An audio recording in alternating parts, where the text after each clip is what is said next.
สวัสดีครับวันนี้มาถึงสวนแล้ววันนี้มาทำสวนจะมาเก็บโกโก้ไม่ได้มาเก็บหลายวันเนาะก็สุกหลายลูกอยู่แต่ละต้นบางต้นก็ยังไม่สุกก็มีนะครับแต่ว่าลูกโตน่าจะเป็นงวดหน้าครับ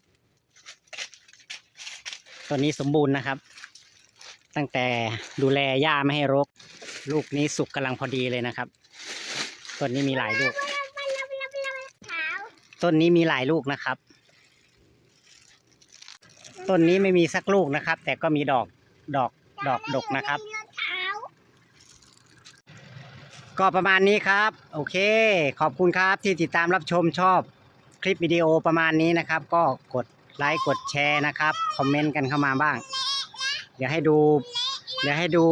ต้นพะยูงสัก5 วิ